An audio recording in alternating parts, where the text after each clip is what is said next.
get started. First, I'd like to just thank everyone for joining the call, whether you're joining, right now live or you're catching our on demand on our YouTube after the fact. We understand it's a, virtual world and, there's a lot of things going on.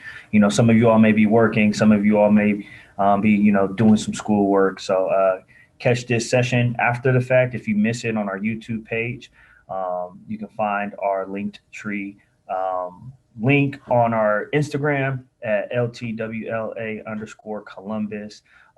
So without further ado, this is another session of our College Readiness Wednesdays, where we're bringing you all the resources, all the keys, all the jewels, all the free game about how you can, find your way onto a campus that's best suited for you and your endeavors and some of the dreams that you have. As you know, we've had a phenomenal liaison that is connecting us to all our college partners and resources, and Dr. Kirsten Fox. So I'm going to now pass the mic to her. Again, feel free to, unmute yourself and ask questions as we're going. We want this to be organic and as authentic as possible. So if you have a question, drop it in the chat or you unmute yourself and ask. So without further ado, Dr. Fox, thank you for joining us. Great. Thank you, Coach Chris, and thank you everyone who is joining us this afternoon. If you're joining us in real time, I appreciate that you are taking a break from the cold to join us. And if you're watching us afterwards, welcome. So I am really excited to I do feel like I say that every week, but I really am excited to bring our speakers every week. But this week I actually have a kind of just personal sense of excitement because this is the campus that I most recently worked on before kind of transitioning into different roles. So, and it's truly my backyard, Denison University. I know when I grew up in Columbus, I actually didn't know anything about Denison. I didn't know anybody who went to Denison. I didn't even realize it was only 30 minutes from my house. I didn't know anything about it. But then I ended up, 20 some years later working there, and it was a school I fell in love with, and definitely wanted to make sure that we introduced it to you as an option as you are thinking about your own college going experience. So we are joined today by Jessica Yeager, who is the Associate Director of Admissions. She's a Denison alum who has worked in admissions at Denison for over 10 years. And specifically works with students from Columbus and the Denison Columbus Alliance, and she'll talk more about that. And then we are also joined today by a current student at Denison University. So Chris will be joining us, and he is from Chicago and a double major in communication and religion. So we'll get to hear more about Denison, but definitely ask questions as we go along, and feel free to pop questions in the chat, especially since we have a student representative as well to talk more about the student experience. And with that, I'm going to turn it over to our colleagues from Denison. Thank you. All right, awesome. Thanks, Dr. Fox and Coach Chris. Like everyone shared, my name's Jessie Yeager, one of the Associate Directors of Admission over at Denison, which is a long way of saying I am the person who helps students from Columbus find their way to Denison and learn about Denison through their college search process. I graduated from Denison in 2010 and have had the really good fortune of working there ever since. Chris, I'll let you do your intro too. Perfect. So hi, my name is Chris. I am a junior from Chicago. I'm a double major in religion and communication, and I work for the Office of Admission as a docent. Awesome. So today in the info session, well, in our session with you, we're going to cover a few things. We're going to talk about Denison as an institution. Along the way, I want to talk about what it means to be at a liberal arts college. And if you have questions about words I'm using, terms, FAFs, about what are these concepts, please stop along the way and ask questions. Between every slide, Chris and I will have a chance for questions. You can use the chat, you can unmute yourself. We want this to be as conversational as possible so you can learn a little bit about Denison, but also more about your college search and what opportunities might be out there for you, even if it's not at our institution. So hopefully, here we go. So to zoom out to like the 1,000-foot view when we start to talk about Denison, Denison is a 4-year residential liberal arts college located down the road from Columbus in Granville, Ohio. We'll talk more about Granville in a minute, but I wanted to talk about those three big ideas: 4-year residential liberal arts college. So a 4-year The 4-year part is exactly as it sounds.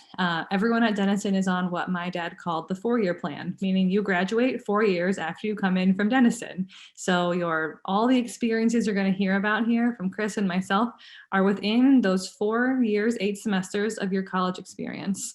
We have an 89% 4-year graduation rate at Denison. So that's the experience. The residential part, also as it sounds, it means that you are living on campus all 4 years. This is a really key part of the experience. So even though y'all live in Columbus, you're not too far away, you will still pick up and move out to Granville for the 4-year, academic experience.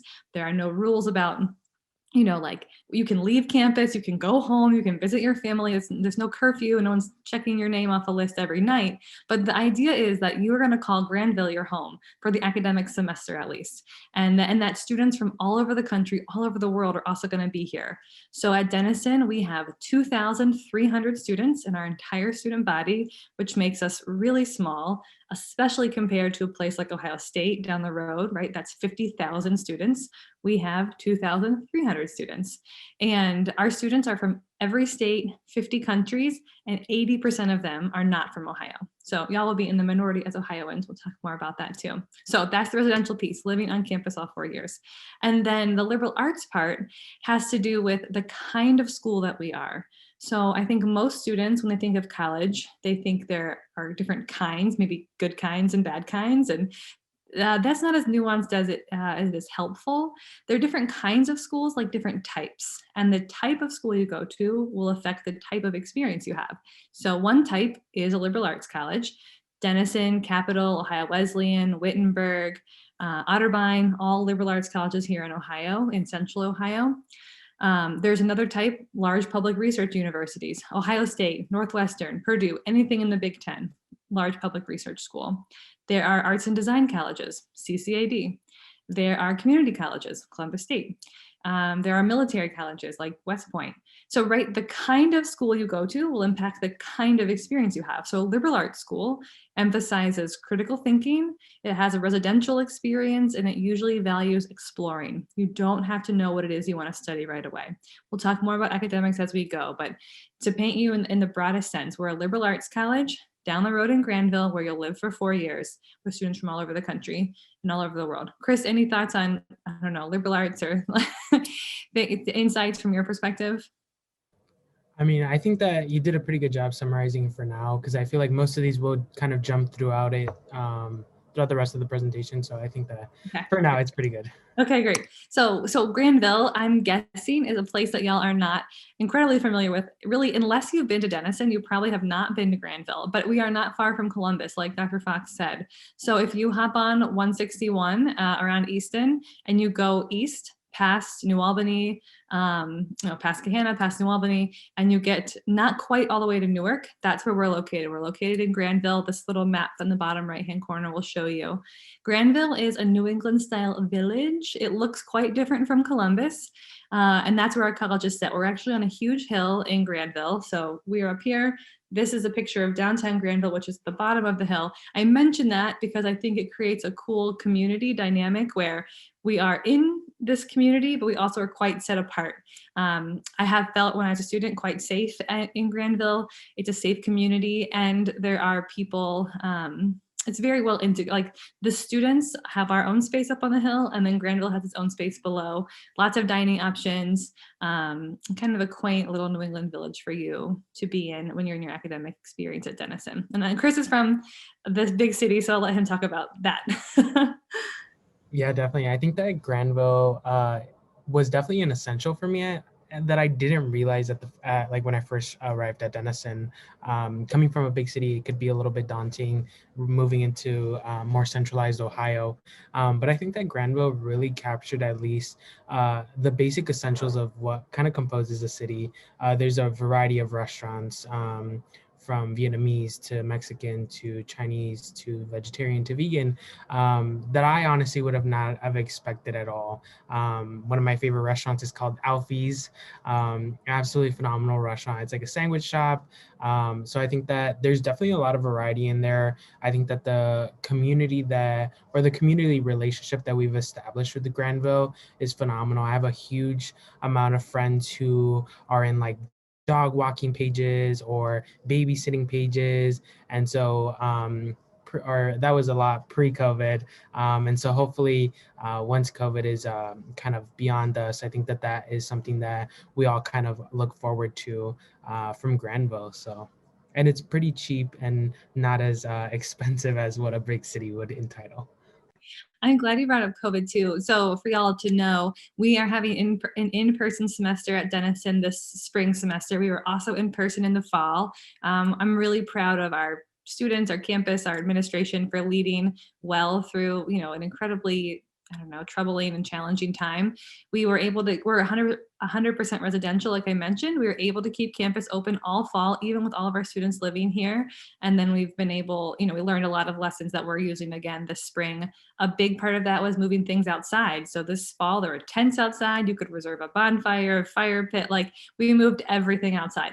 Harder to do in February, as we've seen this week when it's like Arctic temperatures, but that still is a part of our strategy going into the semester, is really using our location and leveraging that relational part of campus that we can kind of pivot between in-person and virtual instruction all semester. So that is where we are in COVID times. We're gonna go west now to Columbus, which needs no introduction to you all.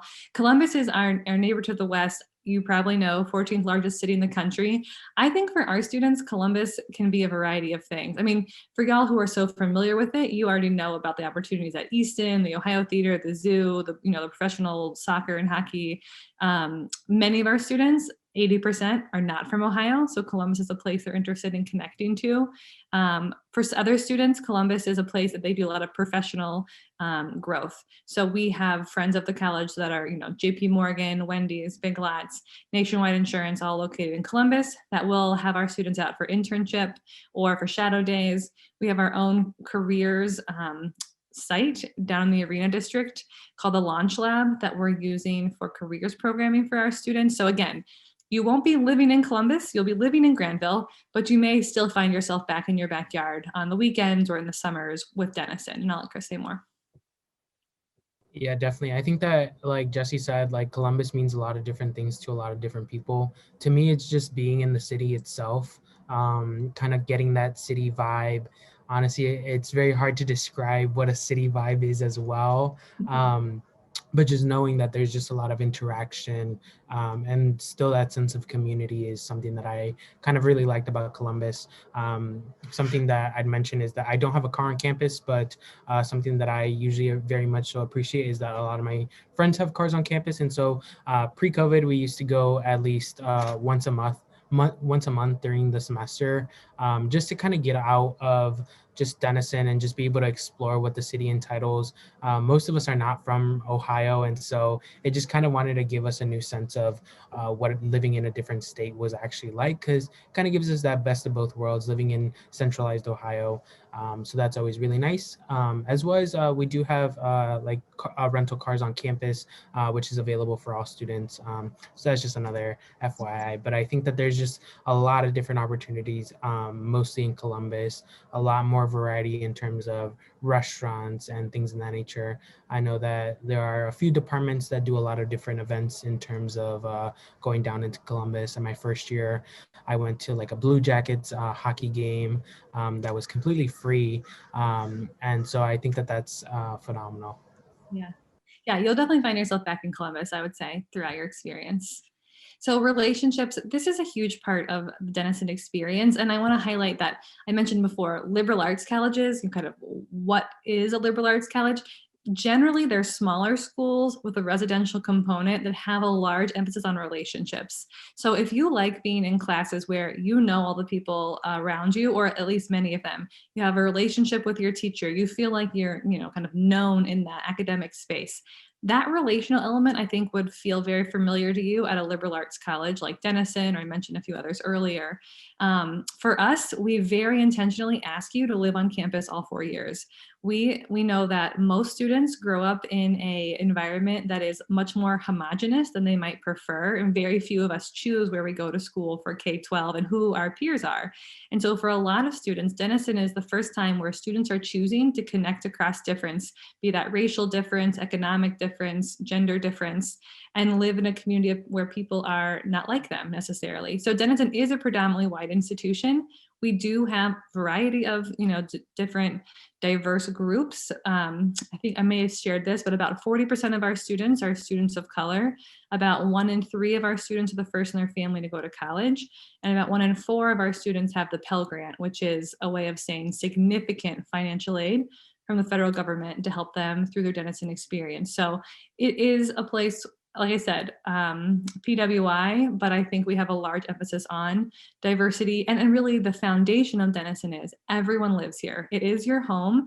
Everyone should feel included and valued and safe in their home community. And so I think that kind of undergirds all the conversations around access, identity, and belonging that we have at Denison. But obviously Chris is living the experience, so I'll let you talk more.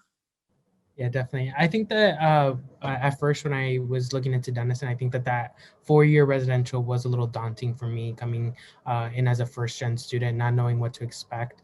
But I think that one of the best things actually is now that 4-year component. I think that knowing that your friends are just a few doors down from you or a 1-minute walk from you, I think that that's one of the best things ever. I think that that's also a huge difference from when I go back home, is I'm not really that close to any of my friends anymore, and so it could feel a little different. But I think that that's one of the best things about Denison, is having everybody so available. And this also kind of will tie into organizations, but knowing that there's different campus organizations at like minutes away, and so being able to participate in them is absolutely phenomenal and really does help with like time management, in my opinion. So I think that that's one of the best components, is being able to do that here at Denison. And just speaking on like COVID terms as well, I think that Denison did a phenomenal job in terms of still maintaining that relational aspect. When it came to COVID, I think that was phenomenal. Like Jesse mentioned earlier, like last semester it was only like 10 cases on campus, and I think that arises just from the student body just being able to show their unity in a sense, because we were all able to work together to contain the spread of COVID, while still being able to maintain a lot of these different relationships and anything on campus. So yeah, I said I would ask for questions along the way, and then I haven't. So if you have questions up until this point, feel free to unmute and ask them, or put them in the chat, and I will slowly transition us to the next slide, but I don't want to crowd out anyone who may want to chime in. Okay. If you do, you've not lost your opportunity. Just wanted to make sure I was pausing in between. So mentorship is something that's you also find at a liberal arts college, and we really pride ourselves on it at Denison. Mentorship is, I think the easy way to understand it is, it's the way we talk about the relationships between teachers and students at Denison. So in college, you would call your teachers faculty, or professors are a part of the faculty. That's not a term you use in high school, but the faculty at Denison are made up of all the professors who teach the classes. And most of our students report having a mentored relationship with at least one faculty or staff member before they graduate. That's huge for a lot of reasons. I think if you're a first generation college student or not, having a mentor helps you figure out, how do I navigate this school, and what might this school do for me when I graduate? What have alums done with this degree, or how do I solve this problem with my meal plan? So we have both formal and informal ways to help you find a mentor. I think a lot of smaller colleges, liberal arts colleges, and other small colleges are great for mentorship. Our students do not fall through the cracks. You are a known entity here. You're not just a number. And so there's a lot of benefit that you can have personally. I know for me, there were multiple times where a professor emailed me and said, Jesse, I thought of you for this internship. I thought of you for this club. I'm nominating you for this leadership role. These are my teachers writing this to me. I was a sophomore or whatever the experience was. And so that's the kind of, I think, just personal touch a smaller school like Denison can give you. And it makes a huge difference for students, especially students who are, I think, in my opinion, the first in their family to go to college. You maybe don't know, the hidden curriculum of going to a college. Yeah, I think that the mentors here at Denison are absolutely phenomenal. The really nice thing is logistics. You get to have two formal mentors, and these are your two advisors who are going to help you graduate, stay on track, and then just basically help advise you throughout your 4 years here at Denison. And so that's just kind of like a really nice thing. You're always going to have like informal mentorships. One of my greatest mentors right now is one of my professors in the communication department, who I expressed interest in pursuing my PhD in the department. And she has been a phenomenal resource. Kind of like Jesse was saying, she's always sending me different conference opportunities to submit papers. She's sending me different internships to start developing my kind of like career. She's assisted me with every single research proposal that I've ever completed, whether that just means looking at it or revising it or any shape or form. So I think that that's been a phenomenal kind of like intake on that. And in general, these are some of the faculty are just phenomenal in terms of understanding them from a different perspective as well, because coming to a much more smaller college like Denison, you really get to know them one-to-one. You're not a statistic here. They know you by your name. And I think that that's one of the best things about it as well, because you get to know them both on a professional level, but on a personal level as well. I've had many instances where my professors have invited me over to dinner at their house or anything like that, just to get to know them or get to know their experience and know their family. And I think it's phenomenal how faculty here are really mentors and really care about developing that friendship and mentorship with us. Awesome. Okay, so talking about academics and talking about professors. So at Denison, since we're a liberal arts college, our majors and minors are more broad than they are specific. So that's another thing you'll find at liberal arts schools. Liberal arts schools generally have broad programs. So liberal arts schools generally prepare you for a variety of careers as opposed to training you for one really specific job. So the majors reflect that.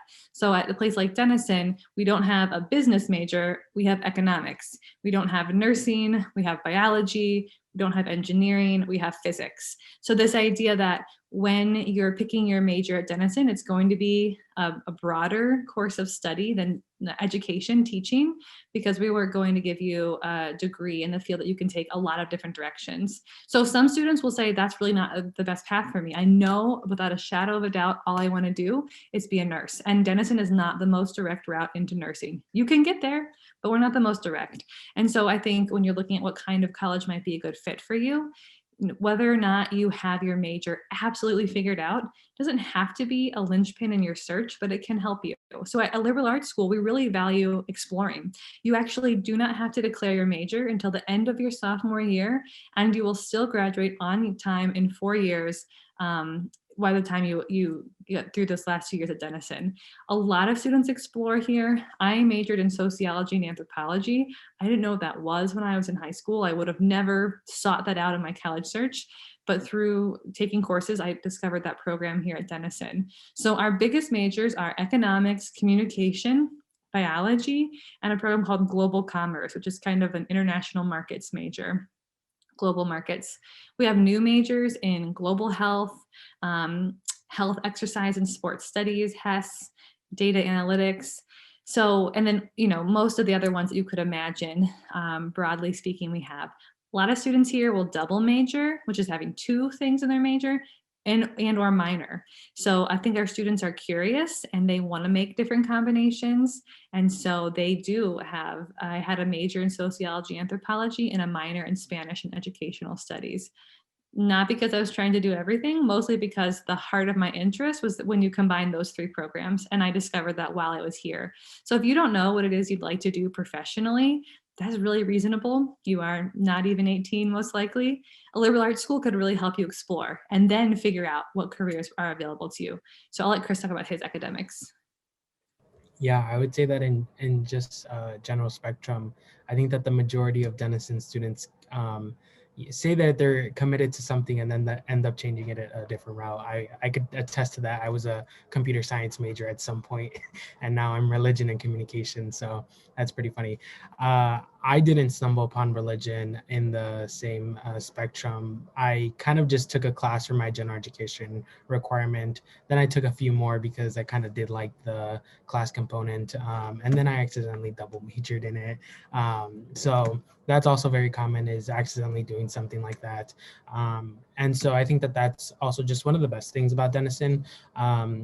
Just being a liberal arts allows you to really distinguish your interests versus your passions. You really get to do a lot at Denison, and I changed my major like I say 6, 7 different times, and I got to distinguish what I really like to do. I got to participate in politics. I'm a fanatic of politics, but I'm not super fanatic about it. And religion gave me that component of being able to partake in things that are political, but not overstep it in the sense of I'm not super that interested in it. So I think that that's one of the best things about it is, you really get to see the intersectionality between the different majors, seeing how something that you might have never even seen. I know my tour guide when I first came here was a theater and physics major. And so I think that when he explained to me the different ways that it kind of connected was absolutely phenomenal. And I think that with anything here at Denison, you can always justify it with what you really want to do in life. I think that that's kind of like what Denison really sets us up for, is what's the long-term career plan of various different options, and not just one way is that way. I should have said, and if you have questions about majors, feel free to use the chat now to ask them. But we have small classes at Denison, so it's 16 students on average in a class, which I imagine is smaller than high school for most of you. So 16 kids on average, a 9-to-1 student to teacher ratio. All the people who teach the classes are professors, so they're not graduate students. They have PhDs, they're experts in their field. And so you get to have that really close learning environment from people who are the pros, basically, and they know you by name, as we've been talking about. So it's the kind of place people go to class. Most students carry 4 classes at a time. It's really, you could have 3, but most carry 4, and then spend a significant amount of time doing schoolwork outside of class, different from high school in that way, that there's a lot of emphasis on reading and writing and preparing for class, to bring your ideas with you to class, and then you discuss them when you're there. So that's the quick version of academics. Again, if there's questions, feel free to use the chat. I'm going to flip through these a little more quickly and just land here on the Career Center before we get into more admission information and some financial aid. Well, there's a ton of student life, activities, clubs, and there's 1,000 things going on in Denison, which I think you'll learn about as you go through the finer points of your college search. The Career Center, though, is something that really distinguishes Denison. Again, at a small college like Denison, you'll be able to have the connections to folks who are able to help you figure out what careers even exist in your major field, where alums have gone in the past, and what that might mean for you.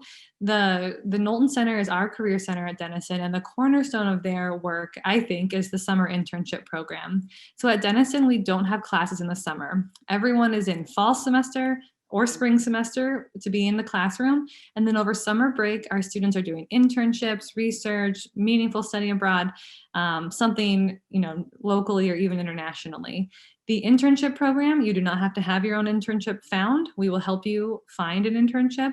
We also help fund internships. So last year, between the Fellowship Center and the Career Center, they gave out $1 million to help students with their summer plans. So we can give you a housing stipend to cover the cost of relocating to a new city for the summer. So if you're interning in Boston, we can help you, pay for housing so that you can do that internship.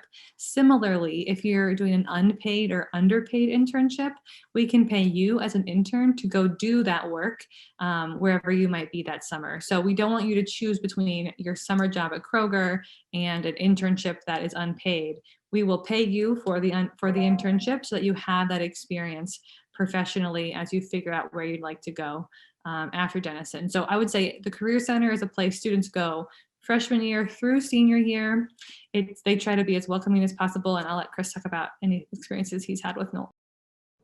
Yeah, definitely. I think that I had that same experience last year or last summer, where that was COVID's prime time of hitting all the different internships. And I had to take an unpaid internship, and the Knowlton Center worked with me in receiving the different funding and things in that nature. I think that another good thing about the Knowlton Center is the different career coaches.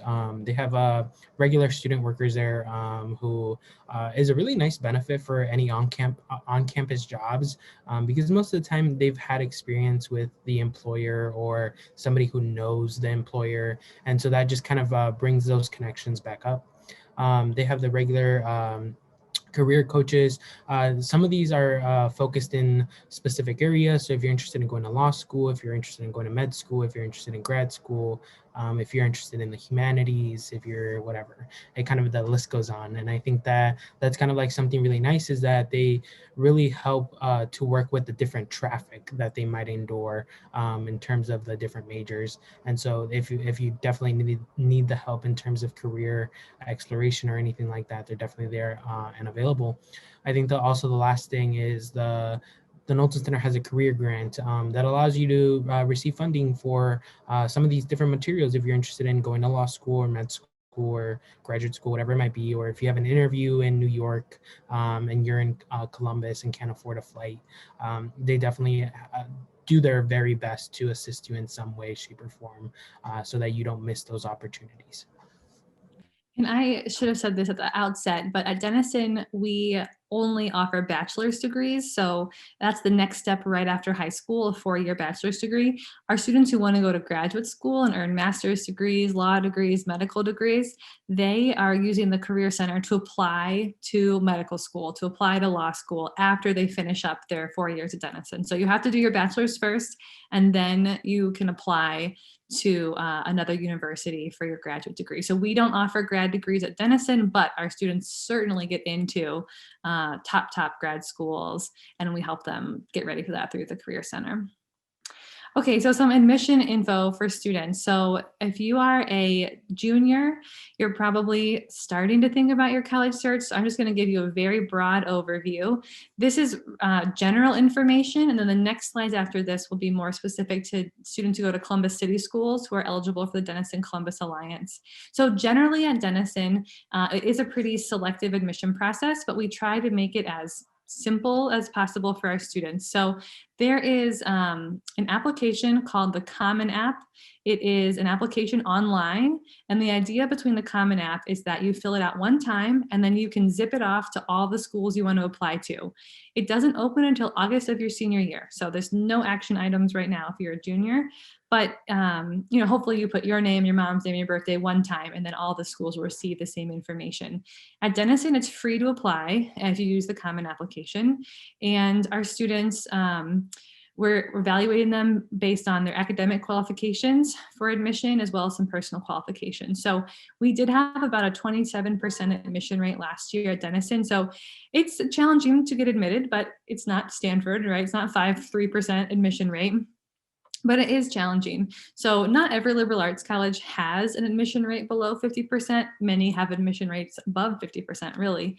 But at Denison, ours is below. The most important thing to us is your transcript.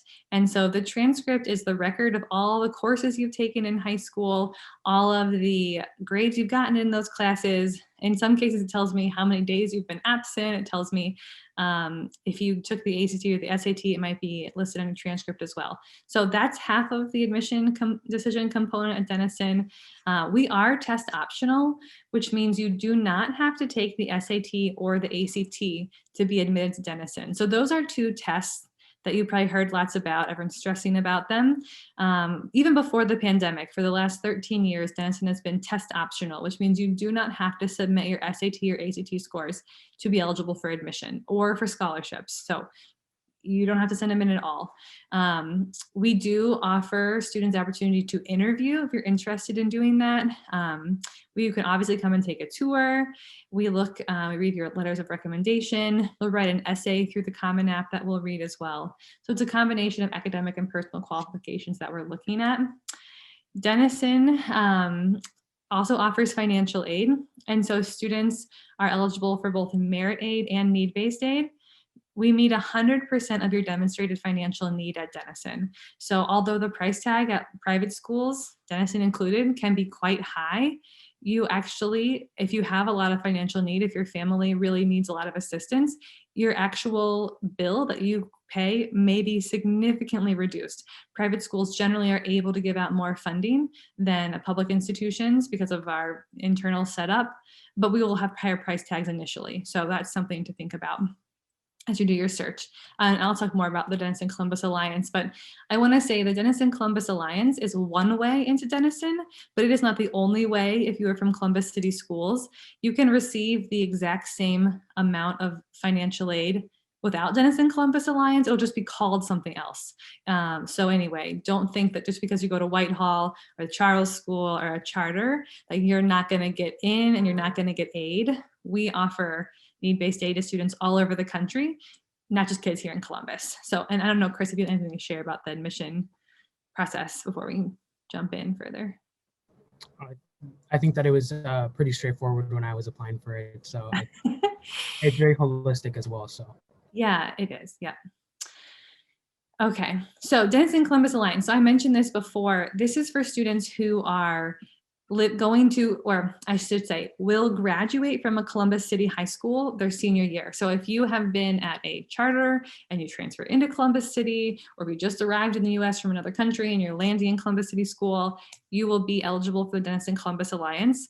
This is a program that was set up about 6 years ago between a Denison donor, honestly, our president, Adam Weinberg, and the admission office. The goal is to help students from Columbus learn about Denison, get to Denison, and fund them on their way to Denison. So each year, up to 20 students from Columbus City Schools are eligible for the program, and you receive total grant aid of at least full tuition for 4 years. So what that means is you get at least full tuition. This year tuition is like $56,000 or something like that. You get at least that for 4 years. You may also receive money to cover your room, your meals, your fees, if you qualify for a lot of need-based aid, which many of our students do. So there are some students in Denison Columbus Alliance, I'd say probably half at least, that are paying $2,000 all year at Denison when the bill should be, $76,000 or something like that. So anyway, that is the program in a nutshell, just for Columbus City kids, and then you'll receive that financial aid to onboard at Denison. And here's our president here in the middle with the glasses, President Weinberg. And this is a group of Columbus City students who are sophomores at Denison this year. So one of our cohorts that's come through.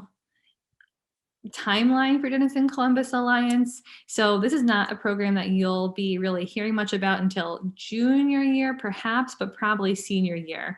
In the fall, in a non-COVID fall, hopefully this fall, we will have a bus trip to Denison. We partner with I Know I Can, which if you go to Columbus City, you're familiar with. So I Know I Can will help organize a bus trip to Denison. Then in October, we'll do opportunities for you to learn more about the campus through interviews, visit info sessions just for DCA. And then the application for this program is due in November. It is not involved at all for the amount of money you are eligible for the program. It is well worth your time. And then you'll find out if you've been admitted in December. Those students have until May to get back to us. So you have a long time to explore and decide. But that's kind of the rough timeline. If you have questions about Denison Columbus Alliance, I'm happy to answer them. Or if you have questions about Denison generally, I'm happy to answer them. We have come to the end of the formal presentation. But I think if, kind of parting things I want y'all to know, we're down the road and a residential place. And as you can see, it looks so different from Columbus. So if you do, we are open for tours right now, even during COVID. Chris could be your tour guide. So anyway, we'd love to have you on campus for a visit. And I'll put my, my contact information in the chat so that people can have it.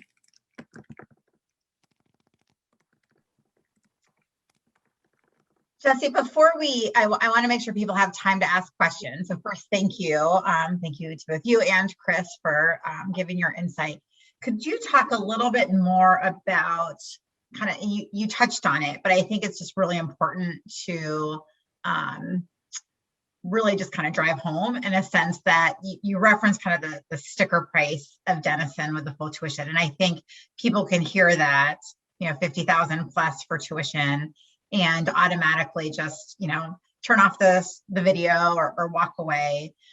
Earlier in the presentation, you kind of mentioned that Denison does a really good job of meeting need and kind of making up that difference. Could you talk a little bit more about that process and do people really pay $50,000 to come to Denison? Kind of your average student or not? I'll talk about the nuts and bolts. Chris, do you remember how you felt going through the process, seeing the Denison price tag? Yes, definitely. I think I told my mom about it, and she almost had a heart attack. But from my experience, I think that I did something similar to Columbus Alliance that was for Chicago that no longer is at Denison. But I think that kind of like what Jesse was saying, mine was also labeled like something different. Mine is labeled as like Denison alumni or something like that. But I still was able to forget about that sticker price for a while and be able to take on different opportunities. For example, like for me, the only thing that I really have to cover is room and board. And one of the benefits about Denison is there's different opportunities. And with being a 4-year residential campus, I got to be one of the versions of an RA here, which was able to kind of like assist me financially even more. And I think that from my experience, Denison did an amazing job for me to be able to attend here without having to deal with the sticker price. Yeah, thanks, Chris. I appreciate you saying that. So, right, like Dr. Fox was saying, all colleges have a price. If you went onto Google and said, what does Denison cost? A number would come up. That is what Denison costs. It is not what many people pay because there's all kinds of discounts that students can get. One kind of discount is a merit scholarship. That's money you get in your financial aid package because of how competitive your application is. So maybe we look at your transcript or your test scores and we say this student is receiving this merit scholarship because they're a very competitive applicant. Students also can get at the same time need-based aid, and need-based aid is something you get because of how much assistance your family needs paying for college. If you're applying to a very expensive school and your family needs a lot of assistance, you will get more aid at an expensive school than you will at a school that's less expensive because proportionally you have a greater need. So Denison meets 100% of the gap between what your family can afford and what the college costs. Now, you can't just tell us what you think that gap is. There's 2 forms you have to fill out for us to see how much financial need is in your family, and then we can I'll allocate to you the correct amount of funding. So one is the FAFSA, and I think you've already learned about that from some other visitors. That's a federal form you'll fill out your senior year. The other is called the CSS profile. We can talk more about that senior year. If you're applying to DCA, you don't even have to do the CSS profile, but essentially we use those 2 forms to tell us, okay, this is how much help this family needs. At Denison, we meet 100% of that.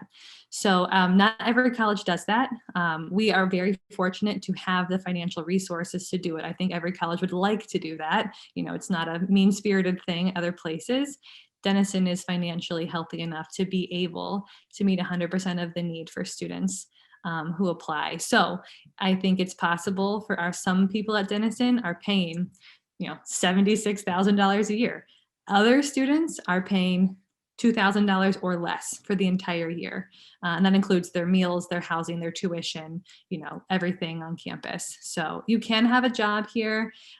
We would never want your job to be how you're paying for Denison, but you can earn income through work to help offset your personal expenses. And Chris mentioned working in the residential communities program where your room is covered and you receive a stipend for your work, which also can help in financial aid.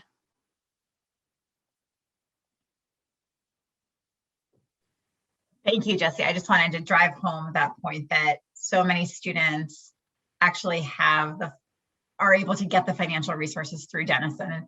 And I can say this as somebody who currently doesn't work at Denison, but has worked at many institutions. And oftentimes institutions will just say things, but Jesse's absolutely right. Denison's financial health right now is so strong, especially compared to a lot of other types of institutions, that they are able to provide scholarships and funding to students where most schools can't. Of the many institutions I've worked at, they have by far been able to exceed that. And so you'll see that both in terms of kind of that tuition and housing bills.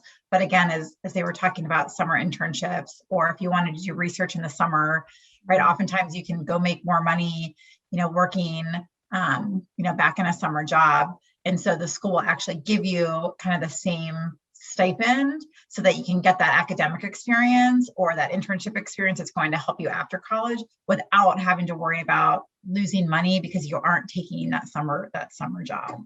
And that's definitely something that a lot of institutions are unable to provide. Again, not because they don't want to, just because they don't have those financial resources. We also have something cool called the Red Thread Grant, which allows us to give money to students for, I don't know, personal things that they need. Like if you need a winter coat, you need a ticket home because there's a family emergency that you need to fly to, you need new glasses. I mean, those really essential things that some students just do not have the personal funds for, that's outside the realm of, your financial aid package. The Red Thread Grant is something our one of our offices runs, where students can apply for funding for those things that seem small but really make the difference between them being able to persist at Denison and not. So yeah, another way we help students even once they're on campus. Are there other questions you can for chat or unmute that we could help with? And maybe there's not.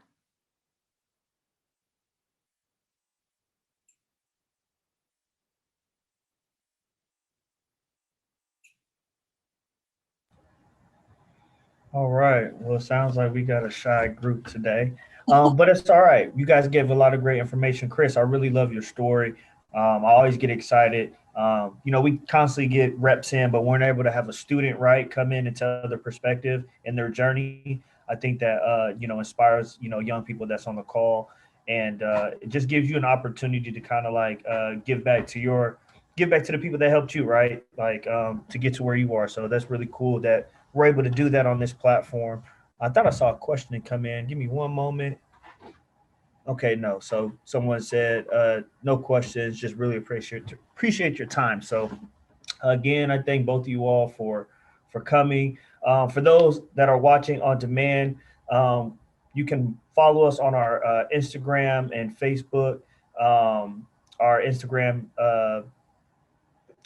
handle is at LTWLA_Columbus. You can find us on Facebook at Lead the Way Learning Academy. And you can also go to our YouTube page where this session will be on demand for those that can't catch this session, that weren't able to catch the session live. And that wraps it up. We're back at it again next Wednesday, 3:30 as always. So excited that you all came, and that'd be it for us. So goodbye, everybody.